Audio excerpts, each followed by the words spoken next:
Acquisition de la nationalité ivoirienne. Le mariage ne suffit plus, ce qu'il faut désormais. Pour plus d'informations sur ce sujet, retrouvez-nous après le générique. Mais avant de commencer, n'oubliez pas de vous abonner et d'activer la cloche de notification pour ne pas manquer nos prochaines vidéos. Bon visionnage.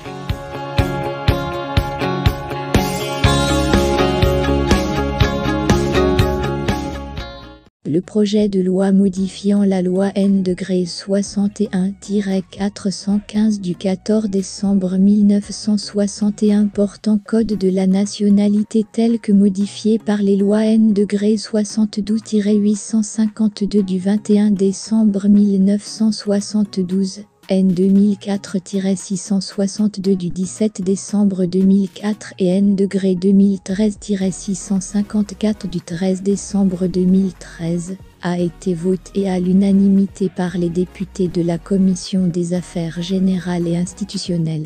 5 ans de vie commune. Cette loi change les dispositions sur l'acquisition de la nationalité par le biais du mariage, a déclaré le garde des Sceaux, ministre de la Justice et des Droits de l'Homme, Jean Sanson-Cambilé au cours de l'exposé des motifs.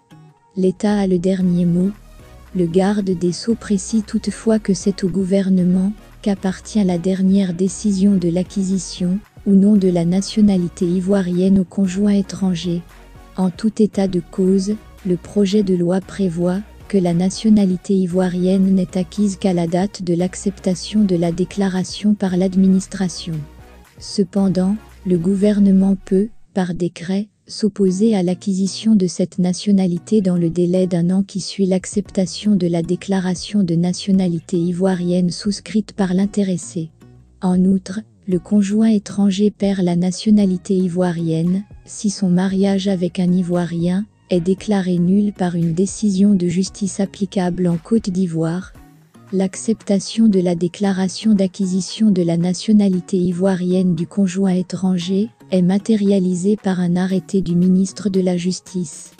La preuve de l'acquisition de la nationalité par le mariage est faite par la production, par l'intéressé, soit de cet arrêté, soit d'un exemplaire du journal officiel, dans lequel il a été publié.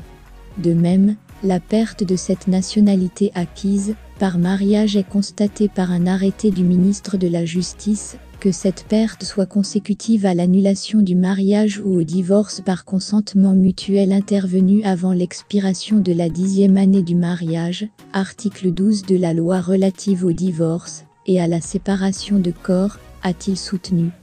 Bien avant, le ministre de la Justice et des Droits de l'Homme, Jean Sanson-Cambilé, a fait comprendre aux membres de la Commission des Affaires Générales et Institutionnelles que ce projet de loi vise à combattre la fraude à la nationalité par le mariage.